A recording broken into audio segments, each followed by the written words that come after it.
Hello friends, आपका स्वागत है हमारे इस यूट्यूब चैनल पर।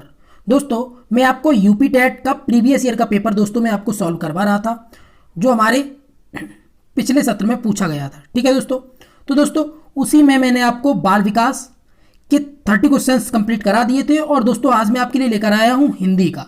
जी हाँ दोस्तों, आज मैं आपके लिए हिंदी का सेशन लेकर आया हूँ। दोस्तों आपको मैं हिंदी के सारे क्वेश्चंस कराऊंगा कि हमारे एग्जाम में हिंदी के जो प्रश्न बनते हैं वो किस तरीके के पूछे जाते हैं। चलिए दोस्तों शुरू करते हैं। दोस्तों आज का हमारा सबसे पहला प्रश्न है कि प्रकाशन वर्ष की दृष्टि से डॉक्टर हरवंश राय बच्चन की रचनाओं का सही अनुक्रम है। तो क्या सही अनुक्रम है? ऑप्शंस हैं दोस्तों हमारी मधुकलश, मधुबाला, मधुशाला, निशा, निमंत्रण, इस तरीके के। ठीक है दोस्तों, तो हम इनको पहले जान लेते हैं, बात करते हैं। दोस्तों इसमें हमारा जो आंसर होगा वो हमारा आंसर होगा इसमें बी नंबर। अब बी नंबर कैसे होगा इसको भी हम आपको बता देते हैं। दोस्तों आपका जो मधुशाला है ये जो रचना की है डॉक्टर हरवंश राय बच्चन ने, इसकी रचना की थी 1935 में। ठीक है दोस्तों, और मधुबाला है इसकी की थी 36 में, 1936 में, और मधुकलश की 1937 में, और निशा निमंत्रण की 1938 में। ओके दोस्तों, तो हमारा इसमें आंसर होगा ऑप्शन नंबर बी। चलिए अगले प्रश्न में चलते हैं। हमारा अगला प्रश्न है, सुमेलित करना है हमको। हमें कुछ दे रखा है कि हिंदी साहित्य सम्मेलन, काशी नागरी प्रचारणी सभा और राष्ट्रभाषा प्रचार समिति, और हमें 1893, 1918, 1910 दे रखा है। तो सबसे पहले जानते हैं कि हिंदी साहित्य सम्मेलन कब हुआ। तो हिंदी साहित्य जो सम्मेलन है वो हमारा हुआ था 1910 में। ओके, काशी नागरी प्रचारणी जो सभा है ये हुई थी हमारी 1893 में, और राष्ट्रभाषा प्रचार समिति वर्धा ये हुई थी 1918 में। तो अब दोस्तों हमारा इसमें आंसर देख लेते हैं हम। हमारा इसमें CAB आंसर होगा हमारा 4th नंबर का। चलिए अगले प्रश्न में चलते हैं। अगला प्रश्न है हमारा, तुलसीदास के रचनाकार हैं। तुलसीदास जो पुस्तक है इसके कौन रचनाकार है? महादेव वर्मा, केशव दास, सूर्यकांत त्रिपाठी निराला, या फिर डॉक्टर रामविलास शर्मा। तो हमारा इसमें आंसर है option number C, Suryakant Tripathi Nirala किसके रचनाकार हैं? तुलसीदास के रचनाकार हैं। ठीक है, चलिए दोस्तों अगले प्रश्न पे चलते हैं। हमारा अगला प्रश्न है, अन्या से अनन्या आत्मकथा किसकी है? कौन सी?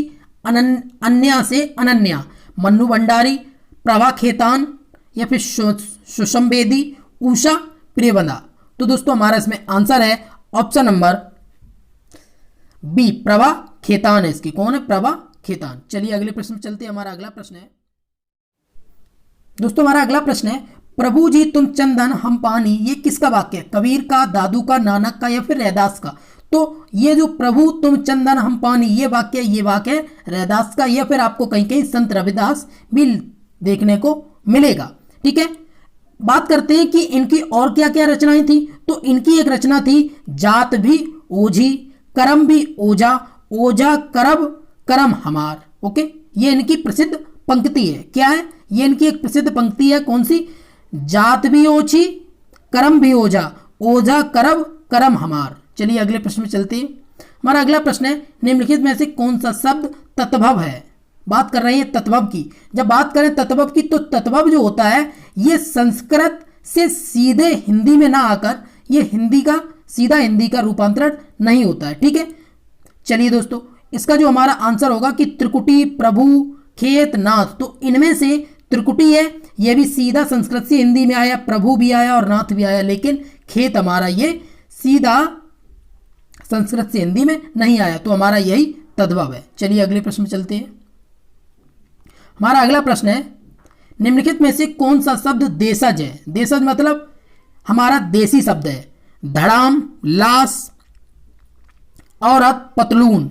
तो बात करते हैं कि धड़ाम ये हमारा देसी है, बाकी की लाश, औरत, पतलून ये सब विदेशी शब्द हैं। ओके, तो हमारा इसमें आंसर होगा ऑप्शन नंबर ए, धड़ाम। हमारा अगला प्रश्न है, छछूंदर के सिर पर चमेली का तेल का अर्थ है। छछूंदर के सिर पर चमेली का तेल, इसका मतलब यही है कि छछूंदर मतलब अयोग्य व्यक्ति को अच्छी चीज देना, मिथ्या आडंबर, अधिक पाने का लालच करना, योग्य व्यक्ति को अच्छी चीज देना। बात कर रहे हैं छछूंदर की, तो हमें इसमें से अब आपको ये तो पता चल गया होता कि इसमें इन दोनों में से कोई सा एक होगा, लेकिन बात कर रहे हैं यहाँ छछूंदर की। जब छछूंदर के सिर पर चमेली का तेल, इसका मतलब है कि कोई बेकार जो चीज़ है, कोई अयोग्य व्यक्ति है, उसके सर पर कोई अच्छी चीज़, तो हमारा इसमें आंसर होगा ऑप्शन नंबर ए, अयोग्य व्यक्ति को अच्छी चीज़ देना। ठीक है, चलिए अगले प्रश्न चलते हैं। हमारा अगला प्रश्न है, ऋग्वेद का संधि विच्छेद क्या है? ये बहुत बार प्रश्न में आपके एग्जाम में पूछा गया है, ऋग्वेद। तो ऋग्वेद का जो संधि विच्छेद है वो ऋग प्लस वेद, ऋग्वेद या फिर ऋग्वेद या फिर ऋग्वेद। तो हमारा इसमें जो सही है, जो संधि विच्छेद है ऋग्वेद का, ये होगा हमारा ऋग प्लस वेद। आंसर होगा ऑप्शन नंबर बी। हमारा अगला है कि आप बीती शब्द में समास है। आप बीती, आप बीती का मतलब है आप पर बीती। ठीक है, आप पर बीती, तो इसमें कौन सा समास है? कर्मधारय समास, द्वंद्व समास, द्योग समास या फिर तत्पुरुष समास। ठीक है, तो इसमें हमारा जो आंसर है वो है इसमें तत्पुरुष समास है। इसमें कौन सा समास है? इसमें तत्पुरुष समास है, क्योंकि पर एक अधिकरण परसर्ग है, अतः यह तत्पुरुष समास है। ठीक है, चलिए अगला हमारा, घोंसले में चिड़िया है में कौन सा कारक है? घोंसले में चिड़िया है, ये कौन सा कारक है? जब बात करें कि घोंसले में चिड़िया है, तो जो परसर्ग में मैं है, वाक्य में जो परसर्ग मैं है, ये क्या है? परसर्ग है मैं। जब मैं है तो ये अधिकरण कारक से संबंधित है। किससे? अधिकरण कारक से। तो हमारा आंसर होगा ऑप्शन नंबर 4 होगा। अधिकरण कारक का जो अन्य परसर्ग है वो पर होता है। क्या होता है? पर। ठीक है, जो हमने अभी आपको ऊपर भी बताया था। चलिए हमारा एक ये गद्यांश दे रखा है कि गांधीवाद में राजनीतिक और आध्यात्मिक तत्वों का समन्वय मिलता है, यही इस वाद की विशेषता है।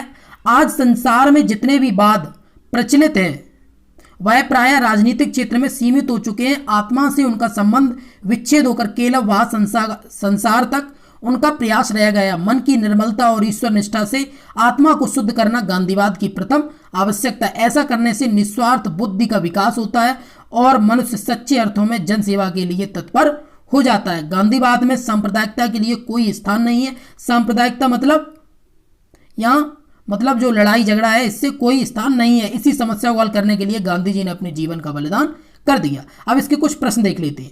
ये देखिए, इसमें पूछा गया है कि उपयुक्त गद्यांश के आधार पर संसार के सारे वाद सीमित हैं। तो इसमें सबसे ऊपर ही दे रखा था कि संसार के जो सारे वाद हैं ये राजनीतिक क्षेत्र तक सीमित हैं। ठीक है, चलिए अगले प्रश्न में चलते हैं। अगला प्रश्न हमारा, उपयुक्त गद्यांश में गांधीवाद का आधार किसे बताया गया है? राजनीतिक और आध्यात्मिक तत्व को, जनसेवा और अध्यात्म को, ईश्वर निष्ठा और मन की निर्मलता को, राजनीतिक अध्यात्म और सांप्रदायिकता को। ठीक है, तो हमारा इसमें जो आंसर होगा वो होगा हमारा ऑप्शन नंबर ए कि राजनीतिक और आध्यात्मिक तत्व को क्या बताया गया है? गांधीवाद का आधार। चलिए अगले प्रश्न में चलते हैं हम। हमारा अगला है कि कनुप्रिया के रचनाकार कौन है? कनुप्रिया के रचनाकार कौन है? धर्मवीर भारती, रांगे राघव, भगवती चरण वर्मा या फिर नागार्जुन। तो जो कनुप्रिया है इसके रचनाकार हैं हमारे करमवीर भारती। आंसर होगा ऑप्शन नंबर ए। अगला है, प्लुत स्वर कौन सा है? प्लुत, प्लुत मतलब ऐसा स्वर होता है जो थोड़ी देर तक रहे, ओम, ओम या फिर ओम। तो इसका जो सही जो स्वर है वो है हमारा ओम। क्या है? ओम। तो हमारा आंसर होगा ऑप्शन नंबर सेकंड। चलिए अगले प्रश्न में चलते हैं। अगला प्रश्न है, प्रयोजन का समानार्थी शब्द नहीं है। समानार्थी की बात कर रहे हैं, लक्ष्य, हेतु, उद्देश्य, नियोजन। तो हमारा इसमें जो प्रयोजन है इसका जो समानार्थी जो शब्द है ये लक्ष्य भी है, हेतु भी है, उद्देश्य भी है, लेकिन इसका जो नियोजन है ये इसका समानार्थी शब्द नहीं है। तो हमारा यही आंसर होगा, नियोजन। चलिए अगले प्रश्न में चलते हैं। ऋजु का विलोम शब्द है। ऋजु, ऋजु का मतलब आपने देखा होगा कि ऋजु रेखीय गति। ठीक है, तो ऋजु का मतलब होता है कि सरल। ऋजु का मतलब सरल। अब सरल का विलोम क्या होगा? कठिन। अब कठिन क्या होगा? जब कोई चीज सरल रेखीय में जा रही है, सीधी रेखा में जा रही है, तो इसका क्या होगा? टेढ़ी मेढ़ी। टेढ़ी मेढ़ी, टेढ़ी मेढ़ी का मतलब है कि वक्र जो होता है वो कैसा होता है? टेढ़ा मेढ़ा। तो हमारा यही आंसर होगा इसमें ऑप्शन नंबर सी, वक्र। चलिए अगले प्रश्न में चलते हैं। अगला प्रश्न है हमारा, निम्नलिखित विकल्पों में से किस विकल्प में विशेषण का निर्देश अशुद्ध है? ढाई, अपूर्णांक बोधक, दूसरा क्रमवाचक, वह नौकर कोई विशेषण नहीं, 26 पूर्णांक बोधक। तो हमारा इसमें आंसर है ऑप्शन नंबर सी, वह नौकर कोई विशेषण नहीं। ठीक है, चलिए अगला है, आप भला तो जग भला वाक्य में सर्वनाम के किस भेद का बोध होता है? आप भला तो जग भला की बात कर रहे हैं कि यदि आप मतलब स्वयं खुद आप जब भले होंगे तो जग ही भला होगा।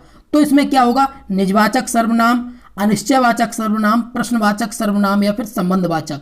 तो यहाँ देखते हैं, यहाँ किसी से संबंध तो नहीं दे रखा है तो ये संबंधवाचक सर्वनाम नहीं होगा। यहाँ कहीं भी क्वेश्चन मार्क वगैरह वगैरह नहीं दे रखा तो ये प्रश्नवाचक भी नहीं होगा। अनिश्चयवाचक, इसमें कोई चीज़ निश्चय या अनिश्चय की बात कर रहे हैं, ये भी नहीं होगा। इसमें बात कर रहे हैं स्वयं की, तो इसलिए ये होगा निजवाचक सर्वनाम। हमारा आंसर होगा ऑप्शन नंबर ए। हमारा अगला प्रश्न है, निम्नलिखित में से कौन सा शब्द पुल्लिंग है? चील, कड़ी, सरसों या फिर संतान। दोस्तों बात करें तो यहाँ पे ये जो चारों हैं ये चारों ही स्त्रीलिंग हैं, लेकिन आपका जब ये पेपर 2020 में जनवरी के माह में हुआ तो इसमें ये जो संतान है इसको आयोग ने पुल्लिंग बताया था। ठीक है, चलिए अगले प्रश्न में चलते हैं। हमारा फिर से गद्यांश दे रखा है कि वर्दंत की पंक्ति कुदंकली अधराधर पल्लव लोचन की चपला चमके पर बीच जगह छवि मोतिन लाल अमोलन की घुंघरारी लटें लटकें मुख ऊपर कुंडल लाल कपोलन की न्यौछावर प्राण करें तुलसी बल जाऊं ललायन बोलन की। यहाँ बात कर रहे हैं भगवान राम की, जिनके बचपन का बाल्यकाल की चीज दिखाई गई है। तो दोस्तों उपयुक्त गद्यांश में कौन सा रस है? यहाँ जब भगवान राम के बचपन की बात कर रहे हैं तो इसमें करुण रस होगा नहीं, श्रृंगार भी नहीं होगा, शांत भी नहीं होगा, इसलिए यहाँ होगा हमारा बात्सल रस। आंसर होगा ऑप्शन नंबर सेकंड। अगला प्रश्न है, उपयुक्त पद्य में किस कवि का है? तो ये उसमें दो रखा था ना तुलसी, तो इसमें तुलसीदास ही होंगे। हमारा आंसर है ऑप्शन नंबर थर्ड। चलिए दोस्तों हमारा अगला प्रश्न है, उच्चारण स्थान की दृष्टि से कौन सा विकल्प शुद्ध है? स मूर्धन्य, स दनंत, स कंठय, स तालव्य। तो हमारा इसमें आंसर होगा ऑप्शन नंबर सेकंड, स दनंत, ये हमारा सही है। ठीक है, चलिए अगला प्रश्न है हमारा, निम्नलिखित में से कौन सा कथन अशुद्ध है? दो महाप्राण व्यंजनों का उच्चारण एक साथ हो सकता है। हिंदी में ज्ञा का उच्चारण परंपरा से भिन्न हो गया है। छा संयुक्त व्यंजन है, विसर्ग कंठय वर्ड है। तो हमें अशुद्ध की बात कर रहे हैं तो अशुद्ध इसमें होगा दो महाप्राण व्यंजनों का उच्चारण एक साथ हो सकता है। तो दोस्तों ये एक साथ नहीं हो सकता है, इसलिए हमारा इसमें आंसर होगा ऑप्शन नंबर ए। चलिए अगले प्रश्न में चलते हैं। हमारा अगला प्रश्न है, मेरे लड़के ने मेरी आज्ञा का पालन नहीं किया। वाक्य में लड़के के विषय में कौन सा विकल्प अशुद्ध है? पुल्लिंग, कर्ता, बहुवचन और एक वचन। तो हमारा इसमें दोस्तों क्या बात कर रहे हैं कि मेरे लड़के ने मेरी आज्ञा का पालन नहीं किया। वाक्य में लड़के के विषय में कौन सा विकल्प अशुद्ध है?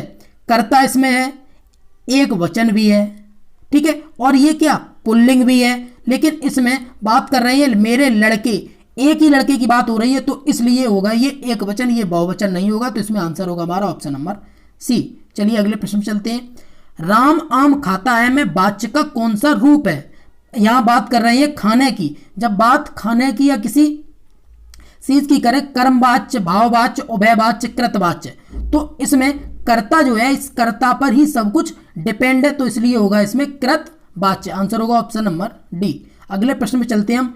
रहमान पानी राखिए, बिन पानी सब सून, पानी गए न उबरे, मोती मानुष चून। इस दोहे में कौन सा अलंकार है? तो इसमें श्लेष अलंकार है। कौन सा अलंकार है दोस्तों? इसमें हमारा श्लेष अलंकार है। क्यों श्लेष अलंकार है? क्योंकि इसमें पानी का अर्थ सब जगह अलग अलग है, ठीक है। तो किसी वर्ड का अर्थ जब अलग अलग जगह अलग हो तो हम वहां श्लेष अलंकार होता है। चलिए अगला प्रश्न चलते हैं। निम्नलिखित में से कौन सा शब्द शुद्ध है? शुद्ध की बात कर रहे हैं चांद, आंख, अंक और अंगना।